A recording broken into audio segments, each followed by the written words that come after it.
TTD polit bureau నేతలతో చంద్రబాబు సమావేశమయ్యారు. ఎన్నికల పొత్తులు, పార్టీ పోటీ చేసే స్థానాల వంటి కీలక అంశాల చర్చకు రానున్నాయి. కాంగ్రెస్ తో పొత్తుపైన క్లారిటీ వచ్చే ఛాన్స్ కనపడుతోంది. ఆ తర్వాత ఎన్టీఆర్ ట్రస్ట్ భవన్లో టీడీపీ విస్తృత స్థాయి సమావేశం జరగనుంది. ఇందులో ఎన్నికల్లో అనుసరించాల్సిన వ్యూహాలపై నేతలతో చర్చిస్తారు. ప్రజలకిచ్చే హామీల విషయమై మేనిఫెస్టో కమిటీని ఏర్పాటు చేస్తారు బాబు.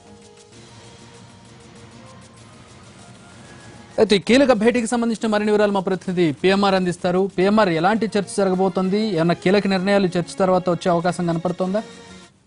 ప్రస్తుతం అయితే చక్రి ప్రాథమిక స్థాయిలోనే చర్చలు జరుగుతున్నట్టుగా తెలుస్తుంది. అంటే మళ్ళీ హరికృష్ణ కార్యక్రమానికి సంబంధించి వెళ్లాల్సి ఉన్న నేపథ్యంలో ఆ పార్టీకి సంబంధించిన తెలంగాణ ప్రాంత ముఖ్య నేతలతో చంద్రబాబు నాయుడు ప్రస్తుతం సమావేశమయ్యారు. ఈ సమావేశంలో పార్టీ పరిస్థితి ఏంటి, మొత్తంగా చూసుకుంటా ఉంటే 20 సీట్లలో 35% ఓటింగ్ ప్రజలంగా ఉందన్న అభిప్రాయాన్ని అయితే ఈ భేటీలో చంద్రబాబు నాయుడు వద్ద పార్టీకి సంబంధించిన తెలంగాణ ప్రాంత నేతలందరూ కూడా వివరించినట్టుగా తెలుస్తుంది. సో అలాగే మొత్తంగా చూసుకుంటా ఉంటే ఒక 40 సీట్లలో గట్టి బలమున్న కేడర్ పరంగా కావచ్చు, ఓట్ల శాతం పరంగా చూసుకోవచ్చు, తెలుగుదేశం పార్టీ గట్టి పోటీ ఇస్తుంది ప్రత్యర్థి పార్టీలకు అన్న అభిప్రాయాన్ని చంద్రబాబు నాయుడు వద్ద తెలంగాణ ప్రాంత నేతలు ఈ అభిప్రాయాన్ని వ్యక్తం చేసినట్టుగా తెలుస్తుంది. సో ఒకవేళ దాదాపు ప్రస్తుతం ఉన్న పరిస్థితుల్లో కాంగ్రెస్ తో ఏర్పడబోయే మహాకూటమి కావచ్చు, ఐక్య కూటమి కావచ్చు, ఈ కూటమితో వెళ్లాలని తెలుగుదేశం పార్టీ అధినాయకత్వం దాదాపు నిర్ణయం తీసుకున్న క్రమంలో సో దానికి సంబంధించి సీట్లకు సంబంధించి ఒక క్లారిటీ, అంటే ఎన్ని సీట్లలో తెలుగుదేశం పార్టీ బలంగా ఉందన్న అంశానికి సంబంధించి చంద్రబాబు నాయుడుకి కనుక ఒక క్లారిటీ ఇస్తే పొత్తుల చర్చల్లో భాగంగా సీట్ల పంపకాలకు సందర్భంగా కొంత కాంగ్రెస్ పార్టీతో కావచ్చు, ఇతర లెఫ్ట్ పార్టీలకు సంబంధించిన నేతలతో మాట్లాడే క్రమంలో కొంత ఒక అవగాహనకు వచ్చే అవకాశం ఉన్నట్టుగా తెలుస్తుంది. సో ఈ నేపథ్యంలో మొత్తం 25 నుంచి 20 స్థానాలకు పోటీ చేయడానికి ప్రతిపాదనను ఒకటి, పొత్తుల సందర్భంగా జరిగే సీట్ల పంపకానికి సంబంధించి చర్చ జరిగే క్రమంలో 20 నుంచి 25 సీట్లు పోటీకి చేస్తాము అని కావాలని చెప్పి తెలుగుదేశం పార్టీ అధినాయకత్వం మిగతా పార్టీలతో పొత్తుల సందర్భంగా చర్చలకు వెళ్లేటప్పుడు మాట్లాడే అవకాశాలు కనిపిస్తున్నాయి. సో ఈ నేపథ్యంలో చంద్రబాబు నాయుడు కొంత కీలకమైన భేటీ ప్రస్తుతం జరుగుతుందని చెప్పుకోవచ్చు. ఈ భేటీలో తెలంగాణ ప్రాంతంలో తెలుగుదేశం పార్టీని మరింత బలోపేతం చేసేది. 2014 ఎన్నికల్లో తెలుగుదేశం పార్టీ పూర్తిగా వాషౌట్ అయిపోయిందన్న అభిప్రాయం వ్యక్తమవుతున్న నేపథ్యంలో దీన్ని ఒక అవకాశంగా మలుచుకుని, సంక్షోభం కావచ్చు, ఎన్నికలను అవకాశంగా మలుచుకుని ప్రస్తుతం తెలుగుదేశం పార్టీ దాదాపు 30 నుంచి 40 స్థానాల్లో మంచి పట్టున్న కేడర్ తెలుగుదేశం పార్టీకి ఉందన్న అభిప్రాయం తెలుగుదేశం పార్టీ తెలంగాణ నేతల్లో వ్యక్తమవుతున్న క్రమంలో దీన్ని ఒక అవకాశంగా మలుచుకుని మళ్ళీ పార్టీ బలోపేతం దిశగా అడుగులు వేయడంతో పాటుగా పార్టీని గతంలో వదిలి ఎవరైతే వెళ్లిపోయారో వాళ్ళందరినీ కూడా ఈ ఇష్యూస్ ని బేస్ చేసుకుని మళ్ళీ వాళ్ళందరినీ దగ్గరికి చేర్చుకునే దిశగా కూడా ఒక ప్రయత్నం లాంటిది చేస్తే బాగుంటుందన్న అభిప్రాయం కూడా ఈ సమావేశంలో వ్యక్తమైనట్టుగా తెలుస్తుంది. ఇప్పటికే గతంలో చాలా కాలం క్రితం పార్టీలో ఉండి రంగారెడ్డి జిల్లా జడ్పీ చైర్మన్ గా ఉన్న కాసాని జ్ఞానేశ్వర్ వంటి వారు కూడా తెలుగుదేశం పార్టీలో చేరడానికి టికెట్ ఇస్తే కనుక పోటీ చేయడానికి సిద్ధమవుతున్నట్లుగా సమాచారం వచ్చింది. నిన్న కాసాని జ్ఞానేశ్వర్ కూడా చంద్రబాబు నాయుడుతో భేటీ అయ్యారు. సో ఇదే తరహాలో గతంలో తెలుగుదేశం పార్టీలో కీలకమైన పాత్ర పోషించిన వారందరినీ కూడా తిరిగి పార్టీలోకి చేర్చుకునే దిశగా కూడా టీడీపీ అధినాయకత్వం కావచ్చు, తెలంగాణ ప్రాంత టీడీపీ నేతలు కొంత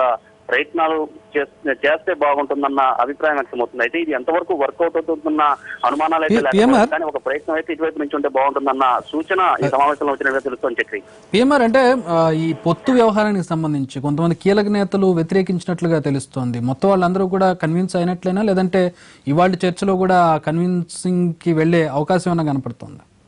అంటే ఇవాళ చర్చలో అయితే పొత్తులకు సంబంధించిన వ్యవహారం మీద వ్యతిరేకత అనేదైతే ఉంటుందని చెప్పి మనం చెప్పుకోలేం. ఎందుకంటే దాదాపు ఇక్కడ పొత్తులకు వెళితే బెటర్ అన్న అభిప్రాయం అయితే తెలంగాణ ప్రాంత టీడీపీ నేతల్లో చాలా స్పష్టంగా ఉంది. ప్రస్తుతం టీఆర్ఎస్ మొత్తంగా 105 మంది అభ్యర్థులను ఏకపక్షంగా ప్రకటించేసింది. సో వాళ్ళు ఎన్నికలకు పూర్తి స్థాయిలో సిద్ధమైపోయిన తరుణంలో టీఆర్ఎస్ తో వెళ్తే బాగుంటుందన్న అభిప్రాయం గతంలో కొంతమంది నేతలకు ఉన్నప్పటికీ ప్రస్తుతం ఆ పరిస్థితి టీఆర్ఎస్ వైపు ఏమాత్రం కనిపించదు. సో ఈ క్రమంలో ఇక కాంగ్రెస్ పార్టీ లేదా లెఫ్ట్ పార్టీస్ లేదా ఐక్య కూటమి ఏదైతే ఉంటుందో వాళ్ళతో వెళ్లి కలిసి వెళ్ళక తప్పని పరిస్థితి, వేరే ఆప్షన్ లేని పరిస్థితి తెలుగుదేశం పార్టీ ముందున్న నేపథ్యంలో తెలంగాణ ప్రాంతం వరకు అయితే కాంగ్రెస్ తో వెళ్లే వ్యవహారం మీద కావచ్చు, పొత్తులకు వెళ్లే అంశం మీద కావచ్చు ఎటువంటి విభేదాలు ఉన్నాయి. అయితే ఏపీకి సంబంధించిన నేతల్లో మాత్రం కాంగ్రెస్ పార్టీతో వెళ్తే ప్రస్తుతం ఏపీ రాజకీయాల మీద ఆ ప్రభావం చాలా ఖచ్చితంగా ఉంటుంది కాబట్టి ఇటువంటి నిర్ణయాలు తీసుకునే ముందు అన్ని రకాలుగా ఆచితూచి వ్యవహరిస్తే బాగుంటుందన్న అభిప్రాయం పార్టీకి సంబంధించిన